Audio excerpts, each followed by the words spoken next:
Hello साथियों, आप सभी को मेरा प्यारा नमस्कार। कैसे हैं आप सब? उम्मीद करते हैं अच्छे होंगे। आप लोग का पढ़ाई लिखाई खूब बढ़िया से चल रहा होगा। अगर आप कक्षा 10 में है तो यह क्लास आपके लिए महत्वपूर्ण होने वाला है, क्योंकि आज हम लोग पढ़ने वाले हैं गणित का 15 मोस्ट विविध ऑब्जेक्टिव प्रश्न। ठीक है, यह प्रश्न आपको 100% देखने को मिलेगा एग्जाम में। तो आप लोग क्लास को लास्ट तक जरूर देखिएगा। क्लास में नया है तो क्लास को लाइक कर लीजिएगा, अपने दोस्तों को भी शेयर कर दीजिए, चैनल को जरूर सब्सक्राइब कर लीजिए।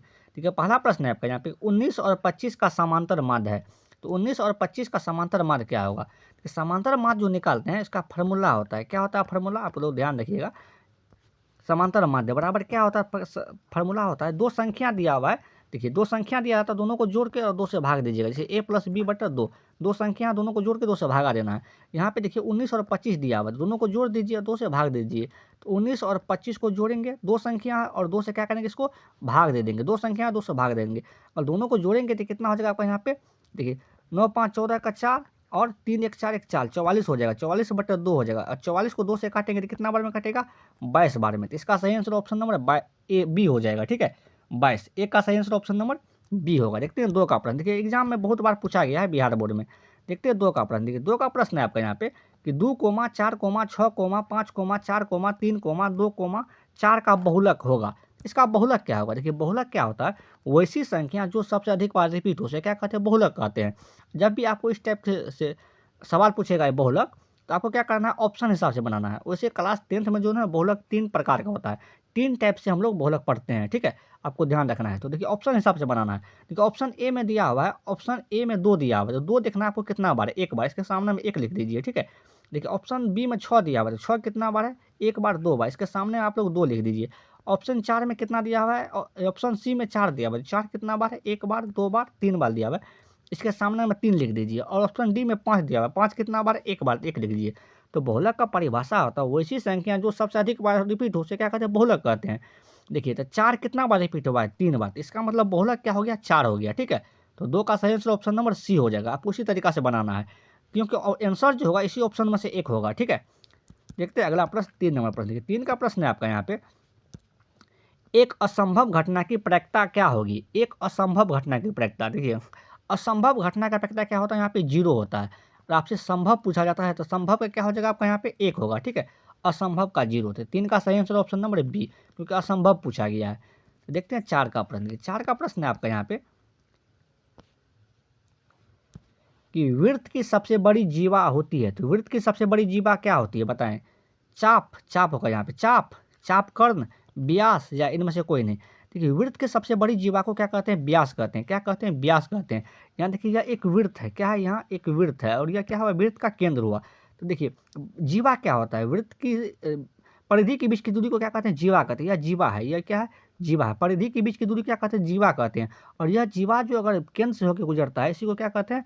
वृत्त के सबसे बड़ी जीवा कहते हैं। ठीक है, जो केंद्र से होकर गुजरेगा उसी को क्या कहेंगे? जीवा। लेकिन जीवा के साथ साथ यह व्यास भी है।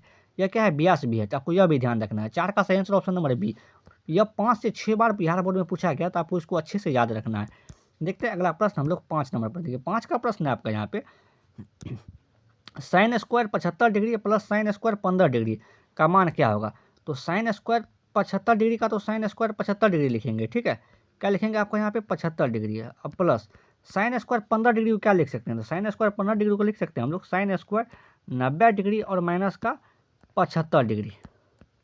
ठीक है, क्योंकि 90 में से 75 घटाएंगे तो 15 पुर जाएगा। तो साइन स्क्वायर क्या है यहाँ पे? 75 डिग्री। तो साइन स्क्वायर 75 डिग्री लिखेंगे। ठीक है, देखिए साइन 90 माइनस थीटा क्या होता है? Cos theta. अगर स्क्वायर है तो यहाँ स्क्वायर लगा देंगे। और थीटा का जब क्या है आपका यहाँ पे? 75 डिग्री। आपको एक फार्मूला पता होगा कि sine square theta plus cos square theta और कितना होता है? 1 होता है। तो यहाँ भी 75 डिग्री है और यहाँ भी 75 डिग्री है। इसका मान कितना हो जाएगा? 1 के बराबर हो जाएगा। तो 5 का सही आंसर ऑप्शन नंबर बी हो जाएगा। देखते हैं 6 का प्रश्न। देखिए 6 का प्रश्न है आपका यहाँ पे कि sine square 30 degree minus cos square 60 degree, इसका मान क्या होगा? तो प्रश्न है आपका यहाँ पे कि साइन स्क्वायर 30 डिग्री कितना दिया हुआ आपका यहाँ पे? 30 डिग्री और माइनस का कॉस स्क्वायर 60 डिग्री। ठीक है, इसका मान क्या होगा? देखिए साइन 30 का मान कितना होता है? साइन 30 का मान होता है 1/2। 1/2 स्क्वायर हो तो क्या करेंगे? स्क्वायर लगा देंगे। माइनस कॉस 60 डिग्री का मान कितना होता है? तो कॉस 60 का भी मान होता है 1/2। 1/2 लिखेंगे, स्क्वायर है तो स्क्वायर लगा देंगे। 1/2 का स्क्वायर करेंगे तो क्या होगा? 1/4 हो जाएगा। माइनस 1/2 का स्क्वायर करेंगे तो क्या होगा? 1/4 हो जाएगा। ठीक है, आपको एक चीज़ पता होगा कि 5 में से अगर 5 घटाएंगे तो कितना होगा? 0 हो जाएगा। 6 में से अगर 6 घटाएंगे तो क्या होगा? यहाँ आपका 0 हो जाएगा। इसी तरीक़ा से 1/4 में से अगर 1/4 घटाएँगे तो दोनों कट के क्या हो जाएगा आपका यहाँ पे 0 हो जाएगा। तो 6 का सही आंसर ऑप्शन नंबर सी हो जाएगा। देखते हैं 7 का प्रश्न। देखिए 7 का प्रश्न है आपका यहाँ पे कि sin square 90 degree minus ten square 45 degree, इसका मान क्या होगा। तो यहाँ प्रश्न है आपका यहाँ पे कि sin स्क्वायर 90 डिग्री, ठीक है, और माइनस का टेन स्क्वायर 45 डिग्री, इसका मान क्या होगा। तो देखिए साइन 45 डिग्री का मान कितना होता है, 1 होता है, तो 1 का स्क्वायर लिखेंगे, माइनस टेन 45 का मान कितना होता है, 1 होता है, 1 का स्क्वायर लिखेंगे, ठीक है। और 1 का स्क्वायर 1 हो जाएगा, माइनस 1 का स्क्वायर 1 होगा, और 1 में से 1 घटेंगे तो क्या होगा आपका 0। तो 7 का सही आंसर ऑप्शन नंबर सी हो जाएगा। देखते हैं 8 का प्रश्न। ये 8 का प्रश्न है आपका यहाँ पे कि समांतर श्रेणी 2,7,12 डॉट डॉट का 10वां पद है, तो इसका 10वां पद क्या ज्ञात करना है, ठीक है। तो यहाँ पे प्रथम पद दिया हुआ है, प्रथम पद कितना दिया हुआ है आपका यहाँ पे 2 दिया हुआ है। सारबंतर, सारबंतर क्या होता है, द्वितीय पद माइनस प्रथम पद, तो 7 में से कितना घटेंगे, 2 घटेंगे, तो कितना हो जाएगा आपका यहाँ पे 5 हो जाएगा, ठीक है। और n का मान दिया हुआ है, n का मान कितना दिया हुआ है, 10 दिया हुआ है। तो 10वां पद पूछा गया, तो nवां पद का फॉर्मूला क्या होता है, nवां पद का फॉर्मूला होता है a plus n minus 1 into d, a plus n minus 1 into d होता है। ए का मान कितना है आपका यहाँ पे 2 है, और एन का मान कितना है आपका यहाँ पे 10, माइनस कितना है 1 इंटू डी, डी का मान कितना है आपका यहाँ पे 5, तो 5 लिखेंगे, ठीक है। तो 2 का तो 2 लिखेंगे, प्लस देखिए 10 में से 1 घटाएंगे तो कितना हो जाएगा आपका यहाँ पे 9 हो जाएगा, और गुना कितना होगा आपका यहाँ पे 5 हो जाएगा। तो 2 का तो 2 लिखेंगे, और 9 पंचे कितना हो जाएगा आपका यहाँ पे 45, और 45 2 कितना हो जाएगा आपका यहाँ पे 47 हो जाएगा, कितना होगा 47, ठीक है। 8 का सही आंसर ऑप्शन नंबर सी हो जाएगा। देखते हैं अगला प्रश्न हम लोग 9 नंबर प्रश्न। देखिए 9 का प्रश्न है आपका यहाँ पे कि एपी, एपी का मतलब हुआ अर्थमेटिक प्रोग्रेशन, इसी को बोलते हैं समांतर श्रेणी। 6,9,12 डॉट डॉट का सारबंतर है, इसका सारबंतर क्या होगा। देखिए सारबंतर जब भी निकालते हैं कॉमन डिफरेंस, तो द्वितीय पद माइनस प्रथम पद होता है, तो 9 माइनस कितना हो जाएगा 6, और 9 में से 6 घटेंगे तो कितना होगा आपका यहाँ पे 3 हो जाएगा, ठीक है। तो 9 का सही आंसर ऑप्शन नंबर ए हो जाएगा। देखते हैं अगला प्रश्न हम लोग 10 का प्रश्न। ठीक है 10 का प्रश्न है आपका यहाँ पे कि निम्नलिखित में से कौन सा अभाज्य संख्या है, कौन सा अभाज्य संख्या है। तो अभाज्य संख्या क्या होता है, वैसी संख्या जिसमें एक और स्वयं के अलावा किसी और संख्या से भाग नहीं लगे, उसे क्या कहते हैं, अभाज्य संख्या कहते हैं। देखिए ऑप्शन 15 दिया हुआ है ए में, तो 15 में भाग जो लगेंगे इसमें 1 से भी लगेगा, 3 से भी लगेगा, और 5 से भी लगेगा, ठीक है। तो एक और स्वयं के अलावा किसी और संख्या से भाग नहीं लगे, तो 3 से भी भाग लग रहा है, तो यह क्या है, भाज्य संख्या है, न कि अभाज्य संख्या। तो ऑप्शन ए नहीं होगा, ठीक है, ऑप्शन ए क्या नहीं होगा। तो ऑप्शन बी में 23 दिया हुआ है, तो 23 को चेक करते हैं। तो ये 23 में या तो x लगेगा या 23 से लगेगा, और किसी भी संख्या से भाग नहीं लगेगा। और परिभाषा क्या होता है अभाज्य संख्या बराबर वैसी संख्या जिसमें एक और स्वयं के अलावा किसी और संख्या से भाग नहीं लगेगा, उसे क्या कहते हैं, अभाज्य संख्या। एक और स्वयं, स्वयं मतलब 23 खुद से भाग लग रहा है, यही क्या है, अभाज्य संख्या। 10 का सही आंसर ऑप्शन नंबर बी हो जाएगा।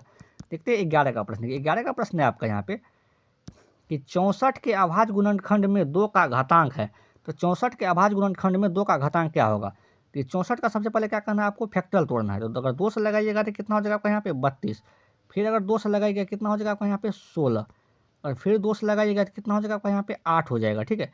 अब यहाँ तोड़ देते हैं हम, अगर 8 में 2 से लगाइएगा कितना होगा 4 हो जाएगा, फिर अगर 4 में 2 से लगेगा कितना होगा 2 हो जाएगा, फिर अगर 2 में 2 से लगेगा कितना होगा 1 होगा। तो 2 देखिए 2 कितना बार हुआ, 1 2 3 4 5 6 बार, ठीक है। तो 2 को 6 बार, 2 का पावर कितना हो जाएगा आपका यहाँ पे 6 हो जाएगा, 2 का घातांक कितना हो जाएगा आपका यहाँ पे 6 हो जाएगा। 11 का सही आंसर ऑप्शन नंबर सी हो जाएगा। देखते हैं अगला प्रश्न हम लोग 12 प्रश्न। 12 का प्रश्न है आपका यहाँ पे कि बहुपद एक्स स्क्वायर माइनस 11 के शून्यक है, बहुपद एक्स स्क्वायर माइनस 11 का शून्यक है, इसका शून्यक क्या हो जाएगा। देखिए शून्यक निकालना है, एक्स स्क्वायर माइनस 11, शून्यक निकालने के लिए बराबर 0 करेंगे, ठीक है। तो एक्स स्क्वायर बराबर कितना है, माइनस 11 है तो बराबर को सेल लेंगे तो प्लस 11 हो जाएगा।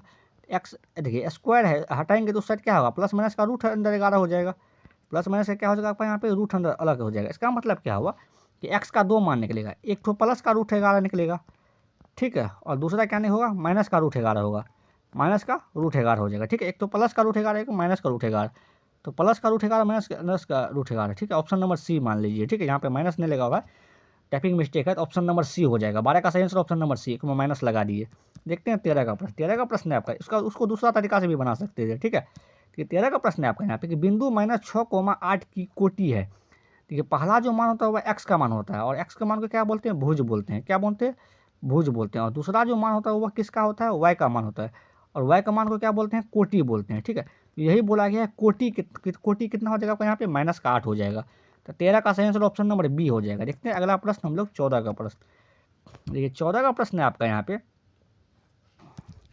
कि किसी वृत्त की परिधि 462 सेंटीमीटर है तो इसकी त्रिज्या होगी। इसका त्रिज्या, वृत्त का परिधि का फॉर्मूला क्या होता है? 2πr, 2πr, ठीक है। यही बराबर दिया हुआ है 462 का 2 गुना पाई का मान कितना रखेंगे? 22/7 गुना कितना हो जाएगा आपका यहाँ पे r बराबर 462, ठीक है। 11 से काटेंगे तो कितना हो जाएगा? 11 × 44, 11 दूनी 22, इसको भी काटेंगे 11 दूनी 22 हो जाएगा, ठीक है। अब देखिए 2 से काटेंगे कितना बार में कटेगा? 21 बार में, और गुना कीजिएगा कोना कोनी तो r बराबर कितना हो जाएगा? 21 7 कितना हो जाएगा? 147 हो जाएगा, बट्टा कितना होगा? 2, और इसको 147 को 2 से काटिएगा तो कितना बार में कटेगा? 73.5 बार में, 73 कितना होगा आपको यहाँ पे? 5 हो जाएगा, ठीक है। तो इसका त्रिज्या कितना हो जाएगा? 73.5, 14 का ऑप्शन नंबर ए। देखते हैं अगला प्रश्न हम लोग 15 का प्रश्न। 15 का प्रश्न है आपका यहाँ पे कि 64 पाई सेंटीमीटर स्क्वायर क्षेत्रफल वाले वृत्त का व्यास है, इसका व्यास पूछा गया। तो वृत्त का क्षेत्रफल क्या होता है? वृत्त का क्षेत्रफल का फॉर्मूला होता है पाई आर स्क्वायर। कितना होता है? पाई आर स्क्वायर। इसकी का मान दिया हुआ है 64 पाई के बराबर, ठीक है। पाई से पाई कैंसिल हो गया तो आर बराबर कितना हो गया? स्क्वायर है तो √100 कितना हो जाएगा? √100 64 हो जाएगा, तो आर का मान कितना हो जाएगा आपको यहाँ पे? 8 हो जाएगा। कितना होगा? 8। व्यास पूछा गया, तो व्यास बराबर क्या होता है? 2 गुना त्रिज्या। व्यास बराबर कितना होता है? 2 गुना त्रिज्या, मतलब 2r होता है, ठीक है। तो 2 और r का मान कितना है? 8 है, तो 8 दूनी कितना हो जाएगा आपका यहाँ पे? 16। तो त्रिज्या व्यास कितना हो जाएगा आपका यहाँ पे? 16 हो जाएगा। 15 का सही आंसर ऑप्शन नंबर बी हो गया, ठीक है। ये देखिए यह आज का अंतिम प्रश्न था। अगर आप लोग यहाँ तक आ गए तो क्लास को लाइक भी करें, अपने दोस्तों को भी शेयर भी करें, चैनल को आप लोग जरूर सब्सक्राइब करें। आज के लिए इतना है, मिलते हैं अगले क्लास में। Thank you.